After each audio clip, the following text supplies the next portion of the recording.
오늘 본문 말씀은 야고보서 1장 1절에서 18절까지 말씀입니다. 야고보서 1장 1절에서 18절 신약성경 371쪽에 있습니다. 야고보서 1장 1절에서 18절까지 저희 한 절씩 교독하시겠습니다. 하나님과 주 예수 그리스도의 종 야고보는 흩어져 있는 12지파에게 문안하노라.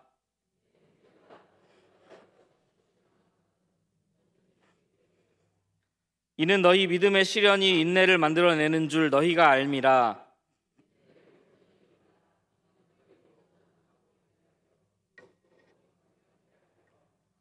너희 중에 누구든지 지혜가 부족하거든 모든 사람에게 후히 주시고 꾸짖지 아니하시는 하나님께 구하라. 그리하면 주시리라.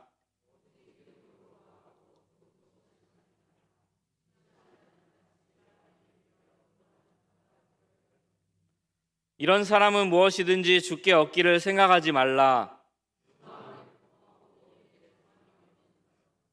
낮은 형제는 자기의 높음을 자랑하고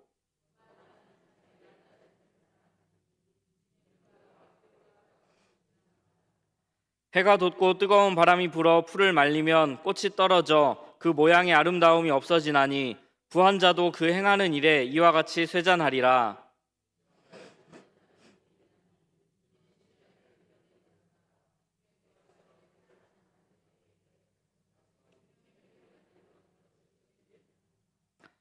사람이 시험을 받을 때에 내가 하나님께 시험을 받는다 하지 말지니 하나님은 악에게 시험을 받지도 아니하시고 친히 아무도 시험하지 아니하시느니라.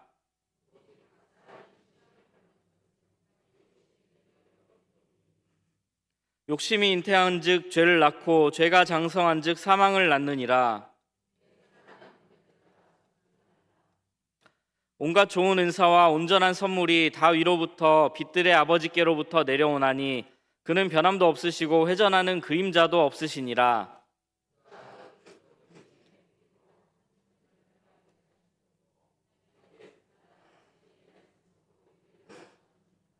아멘.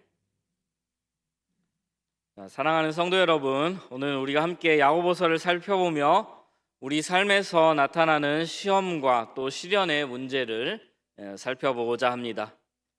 누구나 항상 행복하게만 살고 싶을 것입니다. 하지만 삶에는 많은 어려움이 있습니다. 저는 최근에 역주행을 한 차량 때문에 생긴 교통사고로 아직도 몸이 영 불편합니다. 가해자는 아직까지도 미안하다는 연락조차 한 번도 없어가지고 저를 화나게 하고 있습니다. 근데 이 정도 어려움이면은 다행입니다. 조금 불편해도 뭐 크게 다친 데는 하나도 없으니까요. 우리의 삶에는 이러한 일보다 훨씬 더 어렵고 괴로운 일들이 가득하게만 느껴지기도 합니다. 그럴 때에 우리는 이제 생각을 합니다. 능력이 많으신 하나님의 자녀들이 왜 이런 어려움들을 겪으면서 살아가야 할까? 이러한 생각은 2000년 전에 쓰인 이 본문에도 또 그 훨씬 이전에도 있었을 것입니다.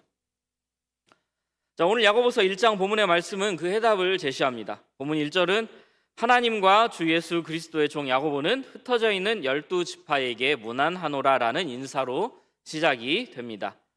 야고보가 편지를 띄운 대상은 흩어져 있는 12지파, 즉 디아스포라라고 부르는 그 기독교인들입니다. 당시 초대교회 성도들은 예수님을 믿는다는 단 한 가지 이유만으로 극심한 핍박과 또 박해를 받고 있었습니다. 고향에서 쫓겨나고 직장과 재산을 잃으며 하루아침에 사회의 최하층민이 되어서 낯선 타국 땅으로 뿔뿔이 흩어져야 했습니다. 그들은 구원자이시며 세상의 주인 되시고 능력이 많으신 예수 그리스도를 믿고 따르는데 왜 자신들의 삶에 이토록 가혹하고 또 억울한 상황이 찾아오는지 깊은 절망과 의문을 가지고 있었습니다. 이 때문에 야고보가 이 사람들에게 편지를 보낸 것입니다.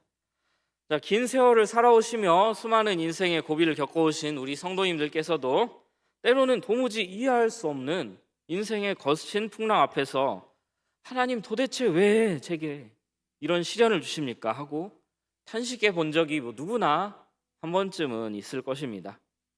이러한 깊은 영적 혼란과 고통 속에 있는 성도들을 향해서 야고보는 즉시 편지를 써서 이 시험이 성도에게 어떤 의미를 가지는지, 그리고 이 시험의 끝에는 과연 무엇이 기다리고 있는지 분명하고 또 단호하게 선포를 하고 있습니다. 자, 오늘 본문은 우리가 인생에서 마주하는 이 두 가지 종류의 시험에 대해서 이야기를 하고 있습니다. 자, 하나는 외부로부터 닥쳐오는 고난인 시련이며, 다른 하나는 우리 이제 내부의 그릇된 욕망으로부터 비롯되는 유혹입니다.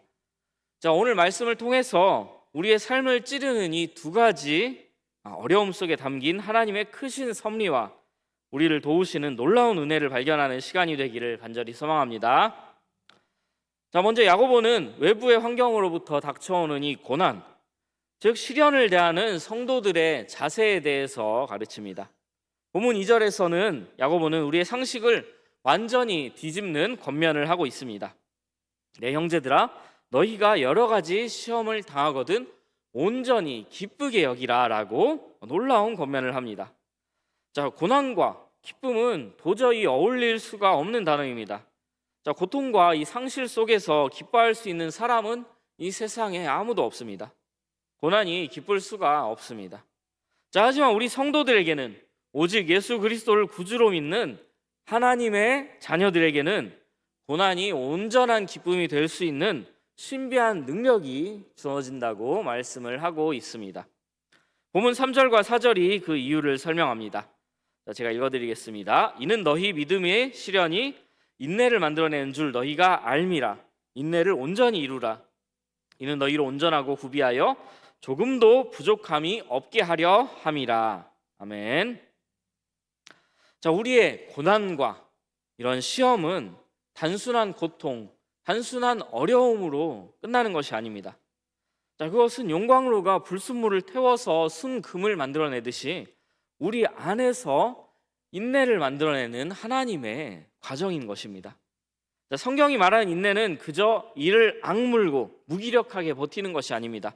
어떠한 환난 속에서도 하나님을 향한 신뢰를 거두지 않고 흔들림 없이 믿음의 길을 걸어가는 적극적인 견딤을 의미를 하고 있습니다. 자, 우리가 집에서 매일매일 가전제품을 사용을 합니다. 자, 그런데 갑자기 에러 코드가 날 때가 종종 있습니다. 자, 에러 코드가 뜨면은 우리는 당황스럽고 또 생활이 불편해지지만 그 기계를 에러 코드 하나 때문에 당장 내다 버리지는 않습니다. 그 에러 코드는 기계가 완전히 망가져서 끝장났다는 뜻이 아니라 지금 어느 부품에 또 어디에 문제가 있으니까 여기를 진단하고 고치면 다시 온전하게 쓸 수 있다고 알려주는 아주 유용한 신호이기 때문입니다. 자, 우리의 인생에 예고 없이 찾아오는 거대한 시련과 고난의 시험도 영적인 원리에서는 바로 이와 같습니다. 자, 고난은 우리 인생이 끝났다는 절망의 선고가 아니라 내 영혼의 연약한 부분을 하나님께서 진단하시고 고치고 성장시키시며 하나님을 더욱 굳건히 의지하고 이 땅에서 하늘의 복을 더욱 크게 누리며 살아갈 수 있도록 만드시는 영적인 성장의 신호탄이라고 볼 수가 있습니다. 자, 그렇게 성도로서 고난과 시험이 전혀 없는 편안한 삶만을 이제 살아간다는 것은 어찌 보면 복이 아니라 영적인 성장이 멈추어 버린 안타까운 상태라고 할 수가 있는 것입니다. 자, 하나님께서는 당신의 자녀들에게 감당치 못할 시험을 허락하지 않는다고 하셨습니다. 따라서 우리의 삶에 지금 무거운 고난이 있다는 것은 고난을 감당하고 통과할 만한 영적인 성숙함과 믿음의 그릇을 우리의 안에 지니고 있다는 하나님의 인정이자 증거이기도 합니다. 이 세상에서 우리가 받는 시험은 결국 우리를 그리스도의 장성한 분량까지 성장시키며 우리가 받을 이 하늘의 상급을 더하는 길이기에 우리는 이 시련을 온전히 기뻐할 수 있다고 야고보 사도는 설명을 하는 것입니다. 자, 이어서 야고보는 이러한 시련을 견뎌내기 위해 우리에게 가장 필요한 것이 지혜라고 말합니다. 5절을 한번 보시겠습니다. 너희 중에 누구든지 지혜가 부족하거든 모든 사람에게 후히 주시고 꾸짖지 아니하시는 하나님께 구하라. 그리하면 주시리라. 아멘. 자, 우리가 끔찍한 시련 한 가운데에 있을 때에 나에게 이런 일이 왜 일어났는지 하나님의 뜻을 분별하지 못하면은 우리는 금방 원망에 사로잡혀서 하나님, 제가 도대체 뭘 잘못했다고 저에게 이러십니까? 이건 제가 아니라 하나님이 잘못된 게 아닙니까? 하면서 이제 원망에 사로잡힐 수밖에 없습니다. 자, 이때 우리에게 필요한 것은 우리의 위기를 헤쳐나갈 세상적인 잔꾀나 아니면 또 위기를 모면하는 처세술이 아닙니다. 이 고난 속에 담긴 하나님의 선하신 뜻을 우리가 흔들리지 않고 바라볼 수 있는 영적인 안목이 필요한데, 그것이 바로 하늘의 지혜라고 할 수가 있습니다. 자, 고난이라는 짙은 어둠이 우리 눈앞에 깔리면은 우리는 한 치 앞도 볼 수가 없습니다. 자, 길을 잃고 헤매는 우리에게는 정확하게 길을 안내해 주는 올바른 영적 안목이 필요합니다. 우리의 눈을 가리고 있는 고난이 우리의 눈을 가리고 있을 때에는 우리의 능력을 의지해서 나아가 봐야 이것은 해결이 안 되고 더 악화되기만 한다는 것을 우리가 경험으로 잘 알고 있습니다. 우리는 따라서 올바른 영적 안목이 필요한데, 그것이 바로 하나님께서 주시는 지혜입니다. 인간의 지혜가 아니라 하나님께서 우리에게 주시는 그 지혜입니다. 자, 하나님의 뜻을 분별하는 이 지혜는 인간 스스로가 노력해서 만들어내거나 책을 읽어서 성장시킬 수 있는 것이 아닙니다. 오직 만물의 주관자이신 하나님께 간구하여 위로부터 받아야만 누릴 수 있는 은혜입니다. 때문에 야고보는 이 지혜를 구하라고 조언하면서 우리가 기대어 기도할 수 있는 하나님의 두 가지 놀라운 성품을 또 소개를 하고 있습니다. 자, 첫째로 우리 하나님은 후히 주시는 분이십니다. 찔끔찔끔 인색하게 주시는 분이 아니라 자녀의 필요를 아시고 풍성하게 넘치도록 부어주시는 분이십니다. 자, 둘째로 우리 하나님은 꾸짖지 아니하시는 분이십니다. 너는 왜 여태껏 그것도 모르고 교회를 몇 년을 다녔는데 그렇게 어리석냐라고 절대 하나님은 말씀하지 않으십니다. 우리의 과거와 실수를 들춰내면서 정죄하고 멸시하는 것이 아닙니다. 하나님께서는 상한 갈대를 꺾지 않으시고 꺼져가는 등불을 끄지 않으시는 한없이 따뜻하고 자비로운 하나님이십니다. 하나님은 꾸짖지 아니하시기 때문에 또 후히 주시는 분이시기 때문에 우리가 하나님의 속성에 기대어서 하나님이 주신 이 말씀에 기대어서 우리는 충분히 하나님께 지혜를 달라고 간구할 수가 있는 것입니다. 자, 그런데 이 지혜를 구하는 우리에게 요구되는 조건이 단 하나가 있습니다. 6절에서 말씀하듯이 오직 믿음으로 구하고 조금도 의심하지 말아야 합니다. 자, 의심하는 사람은 바람에 밀려서 이리저리 요동하는 바닷물결과 같아서 주님께 아무것도 얻을 수가 없습니다. 하나님께서 선하신 뜻대로 내게 가장 좋은 것을 주실 줄 믿고 두 마음을 품지 않고 온전히 엎드릴 때 하나님은 그 짙은 고난의 어둠을 뚫고 나갈 수 있는 눈부신 지혜를 우리에게 허락을 하십니다. 자, 지혜를 강조한 야고보는 이제 고난받는 흩어진 성도들의 구체적인 현실, 즉 가난과 부의 문제에 이 지혜를 적용을 하고 있습니다. 흩어져 있는 성도들 중에는 가난한 자들이 대다수였습니다. 하지만 힘 있는 몇몇은 흩어지지 아니하고 아직도 자신들의 가진 것을 이용해서 남아있는 성도들이 있었습니다. 사실 이것이 나쁘다고 할 수는 없는 일입니다. 그러나 아무래도 흩어져 있는 사람들의 입장에서는 이것이 나쁘게 보였겠죠. 그래서 야고보는 이것에 대해서 또 설명을 하고 있습니다. 자, 9절과 10절을 보면 낮은 형제는 자기의 높음을 자랑하고 부한 자는 자기의 낮아짐을 자랑할지니 이는 그가 풀의 꽃과 같이 지나감이라 라고 권면을 하고 있습니다. 자, 말씀드렸다시피 초대교회 성도들은 박해로 인해 대부분 극심한 가난에 시달리는 낮은 형제들이 되었습니다. 세상의 기준으로 보면 그들은 가장 비참하고 불쌍한 자들입니다. 예수님을 믿는다는 그 이유 하나만으로 가진 것을 다 빼앗기고 공동체에서 내쫓겨 고향을 떠나 떠돌아다니는 불쌍한 사람들입니다. 하지만 영적인 지혜를 얻은 낮은 형제는 자신이 비록 이 땅에서는 가난할지라도 하나님의 은혜로 만왕의 왕이신 예수 그리스도를 영접하여 하나님의 존귀한 자녀라는 가장 높고 위대한 신분을 얻었음을 깨닫게 됩니다. 자, 그는 영원한 하나님 나라의 상속자로서 그 영광을 누리게 되었습니다. 그러므로 세상의 조롱 속에서도 그는 예수 그리스도의 십자가 구속 사건이 나를 얼마나 높이 들어올리셨는가를 당당히 자랑할 수가 있는 것입니다. 이전과 같이 가진 자를 바라보며 시기하거나 질투하지 않고 내가 아직도 여전히 낮은 자리에 있지만 하나님께서 나를 높이셨음을 기억하면서 내가 이제 하나님이 높이신 높은 신분이라는 것을 자랑할 수가 있다는 것입니다. 자, 그는 영원한 하나님 나라의 상속자로서 그 영광을 누리게 되었다는 것을 다시 한번 말씀을 드릴 수가 있겠습니다. 자, 반대로 부한 형제에게는 이제 낮아짐을 자랑하라고 말씀을 하십니다. 여기서 부한 형제는 사회적으로 지위가 있고 높은 권력을 가졌던 사람들입니다. 자, 이 사람들은 상대적으로는 이제 떠났던 형제들보다 편안한 생활을 유지를 하고 있었을 것입니다. 그들은 늘 높은 자리에 있었고 낮아짐과는 거리가 멀었습니다. 사도 야고보는 이러한 현실적인 상황에서 만족을 찾거나 우월감을 느끼지 말라고 이들에게 말씀을 하고 있습니다. 이들 역시 하나님의 지혜를 깨닫고 나면은 이 세상의 부귀영화가 중동의 뜨거운 사막 바람에 순식간에 말라비틀어져 떨어지고 마는 풀의 꽃처럼 허무하고 덧없는 것임을 알게 됩니다. 자, 아무리 화려한 인생도 결국 해가 돋고 뜨거운 바람이 불면 쇠잔하여 흙으로 돌아가게 됩니다. 자, 이 진리를 깨달은 부한자는 자신의 헛된 자랑을 모두 십자가 앞에 내려놓고 겸손히 예수 그리스도의 종이 된 그 낮아짐을 깊이 자랑하며 감사할 수 있게 된다는 것입니다.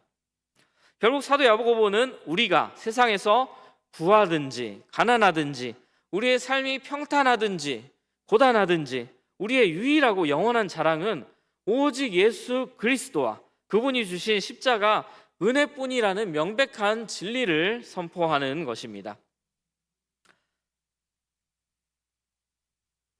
자, 이제 본문의 후반부인 13절부터는 전혀 다른 차원의 두 번째 시험이 등장을 하고 있습니다. 바로 우리 자신의 내부에서 시작되는 유혹입니다. 앞서 우리가 1절부터 12절까지 함께 나눈 첫 번째 시험이 이제 외부적인 환경의 핍박이나 환난, 또 성도의 성장을 위한 고난이나 시련이었다면은 13절 이하에서 언급하는 시험은 순전히 개인의 비뚤어진 욕망과 욕심과 타락한 본성으로 인하여서 비롯된 미혹입니다. 자, 인간의 타락한 본성은 자신의 잘못으로 위기에 처하거나 유혹에 걸려서 넘어졌을 때 자신의 책임을 교묘하게 회피하고 남을 탓하려는 끈질긴 경향이 있습니다. 자, 아담이 선악과를 먹고 범죄했을 때 하나님이 주셔서 나와 함께 하신 여자 그가 그 나무 열매를 내게 주므로 내가 먹었나이다 라며 결국 하나님과 하와를 탓했던 것처럼 우리도 마찬가지입니다. 아담의 후손인 우리가 누구를 닮았겠습니까? 똑같이 우리도 우리의 잘못을 인정하지 않고 항상 남을 탓하려고 합니다.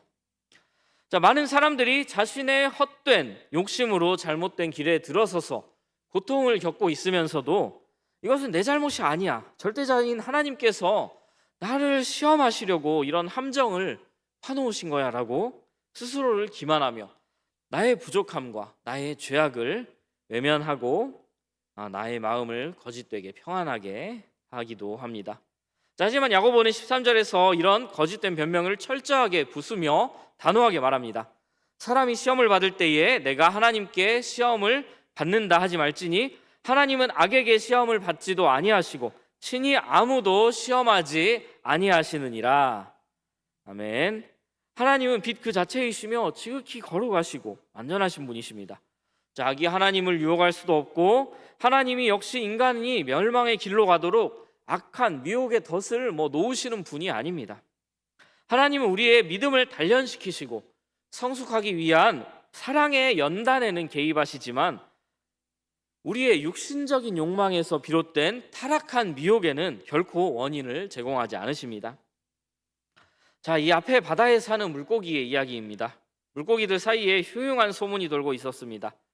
자, 지렁이라는 것이 바깥에서부터 내려오는데 그것을 먹으려던 물고기들이 전부 실종이 되었다는 소문이었습니다.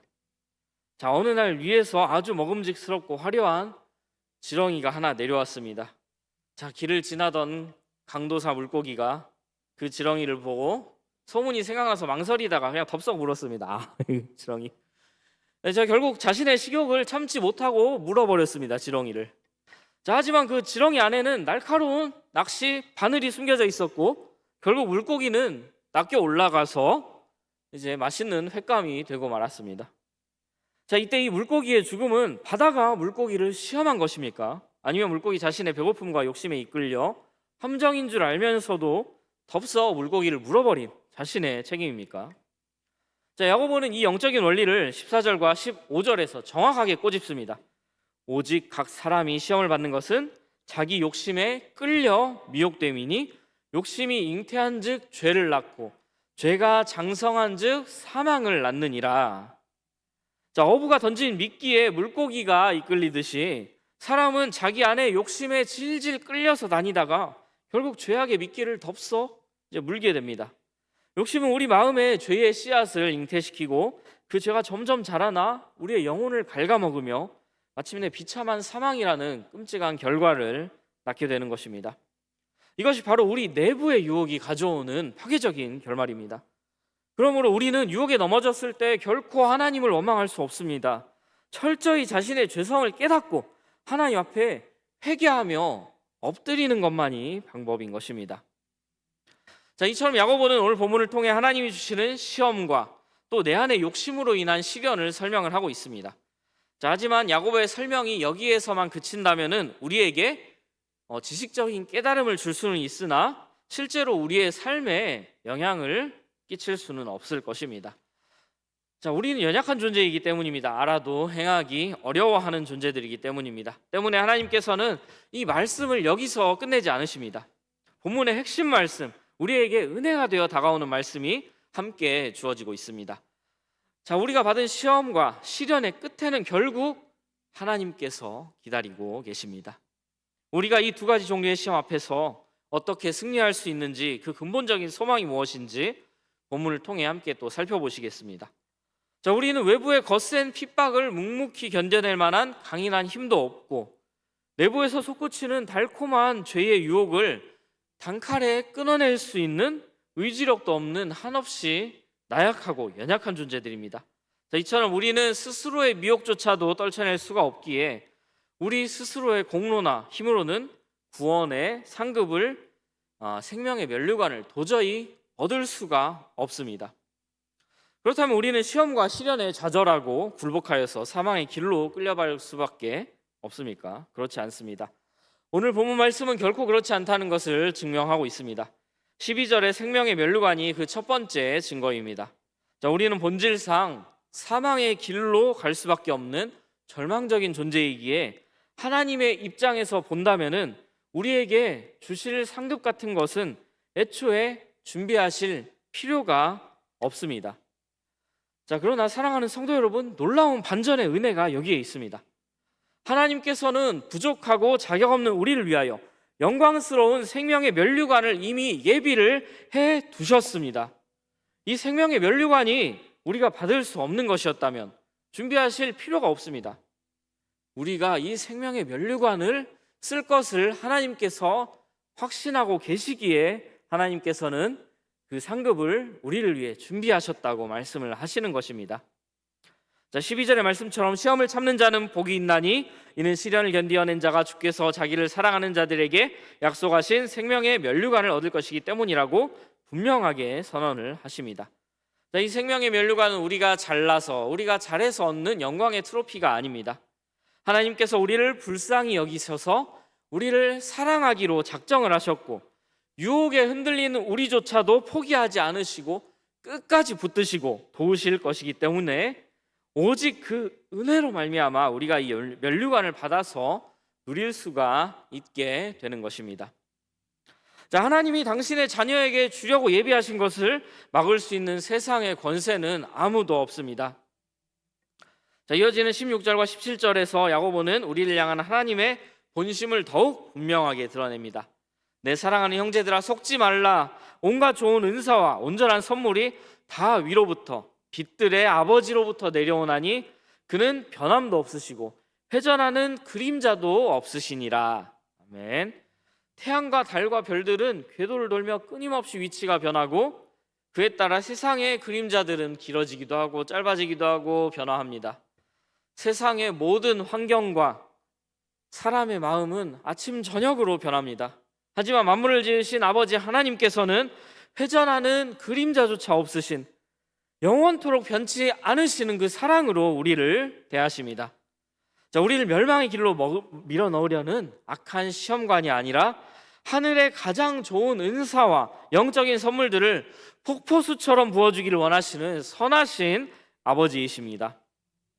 그 하나님께서 18절의 말씀처럼 무가치한 우리를 택하셔서 진리의 말씀으로 우리를 거듭나게 하셨고 새로운 창조물의 첫 열매가 되는 찬란한 영광을 우리에게 안겨주셨습니다. 하나님께서 우리에게 시련을 이길 수 있는 굳센 힘과 지혜를 공급하겠다고 말씀을 하십니다. 본문은 시험을 견디어낸 자와 하나님을 사랑하는 자를 동등한 위치에서 바라봅니다. 우리가 하나님을 뜨겁게 사랑할 수 있는 이유는 우리의 이성이나 감정이 또 감성이 탁월한 사람들이기 때문이 아닙니다. 하나님께서 먼저 우리를 사랑하셨고 영적인 우리의 눈을 열어주셔서 하나님의 위대함을 우리가 발견하게 하셨으며 십자가 보혈의 은혜를 믿을 수 있는 그 믿음조차도 선물로 허락하셨기 때문입니다. 하나님을 사랑하는 마음도 하나님의 도우심이 없다면 우리 안에서 피어날 수가 없습니다. 자, 그러므로 시련을 견디는 것과 하나님을 사랑하는 것은 같은 선상에 놓여 있다고 볼 수가 있습니다. 시련을 견디는 것 또한 마찬가지입니다. 이 모든 영적인 승리의 배후에는 우리를 무한히 사랑하셔서 쉬지 않고 돕고 계시는 하나님의 주권적인 은혜로운 손길이 온전히 자리 잡고 있기 때문입니다. 이제 오늘의 말씀을 맺도록 하겠습니다. 우리가 살아가는 인생의 길에는 언제나 예기치 못한 고난의 파도가 밀려오고 내 안에서는 끊임없이 죄의 미혹이 꿈틀거립니다. 어떤 때에는 세상이 나를 억울하게 핍박하여서 눈물 짓고 또 어떤 때에는 나의 연약함과 무지함 그리고 헛된 욕심으로 스스로 함정을 파고 이제 그 안에 갇혀 고통의 신음을 내뱉기도 합니다. 자, 혹시 이 자리에 모이신 성도님들 가운데 영적인 부족함으로 인해 다가온 고난으로 연단의 자리에서 괴로워하시는 분이 계십니까? 아니면 혹시 나의 치명적인 실수나 어리석음, 내가 자초한 일이기에 차마 하나님 앞에 나아갈 면목조차 없어서 혼자 가슴을 치며 자책하고 계시진 않습니까? 사랑하는 성도 여러분, 우리의 상황이 이 두 가지 중에 무엇이든지 결코 우리는 걱정하거나 낙심할 필요가 없습니다. 절망의 자리에 주저앉지 마세요. 두려워하실 이유가 전혀 없습니다. 왜냐하면 꾸짖지 아니하시고 후히 주시는 우리의 아버지 하나님, 그림자조차 없이 영원토록 우리를 사랑하시는 그 자비로우신 하나님께서 우리의 그 부족함과 어리석음과 연약함마저도 가슴 깊이 끌어안으시며 내가 너를 돕겠다고, 내가 너의 손을 잡고 이 어둠을 빠져나가겠다고 십자가의 보혈로 약속을 해주셨기 때문입니다. 믿음의 성장을 위해 주님이 주신 인내의 자리든지 내 욕심과 실수로 비롯된 부끄러운 시험의 자리든지 상관없습니다. 그 자리에서 다시 고개를 들어 십자가를 바라보면 됩니다. 내 죄악을 철저히 회개하고 하나님을 향한 사랑의 마음으로 다시금 하나님만을 전적으로 의지하며 나아가는 자에게 하나님께서는 내가 너를 무조건 용서하고 끝까지 지켜내어서 마침내 저 영광스러운 생명의 면류관을 너의 머리에 씌워주겠다고 약속을 하셨습니다. 이 약속은 결코 취소되지 않습니다. 변함없으신 하나님께서 반드시 우리에게 면류관을 주시겠다고 이미 하늘에서 결정해 두시고 그것을 이미 예비해 두셨기 때문입니다. 우리의 삶에는 치열하고 어려운 순간들이 시시때때로 찾아옵니다. 세상의 거센 풍파에 휩쓸려 내 힘으로는 아무것도 할 수 없는 절망의 순간에도 또 내 안에 추악한 욕망에 걸려 넘어져서 쓰라린 실패를 맛보는 참담한 순간에도 그 모든 상황 속에서 나를 결코 포기하지 않으시는 주님의 도우심을 굳게 믿으시기를 소망합니다. 나조차 나를 포기하는 상황 속에서도 사랑의 하나님께서는 우리를 절대 놓지 않겠다고 하십니다. 고난을 만나거든 기뻐하시기 바랍니다. 하늘의 지혜를 구하시기 바랍니다. 변함없으신 빛의 아버지를 신뢰하시기 바랍니다. 우리가 이러한 자세로 나아갈 때에 주님께서 우리를 위해 예비하신 그 생명의 면류관을 주님의 강권적인 도우심과 은혜로 넉넉히 받아 누리게 될 것임을 확신합니다. 오늘 주신 이 야고보서의 말씀을 가슴 깊이 새기면서 앞으로 펼쳐질 우리의 인생의 어떤 거센 시련과 간교한 유혹의 시험 앞에서도 십자가 굳게 붙잡고 담대히 이겨내는 우리 모든 수정로교회 성도님들이 되시기를, 또 그리하여 우리 주님의 기쁨이 되고 승리하는 우리 모두가 되기를 예수 그리스도의 이름으로 간절히 소망합니다. 기도하시겠습니다. 아버지 하나님, 우리의 삶에서 연단해 있는 과정이 혹은 우리의 연약함으로 불러온 시련이 우리를 괴롭게 하고 우리의 마음을 무너뜨릴 때가 있음을 고백합니다. 주님, 우리가 이러한 어려운 가운데에 있더라도 주님이 이겨내시게 하실 것임을 믿고 담대히 나아가며 이겨내며 성장하는 우리가 되게 하여 주시옵소서. 주님이 우리를 사랑하셔서 끝까지 도우심을 믿고 어려운 가운데서도 기쁨으로 주님 앞에 나아가는 우리 모두가 되게 하여 주시옵소서. 예수님 이름으로 기도드립니다. 아멘.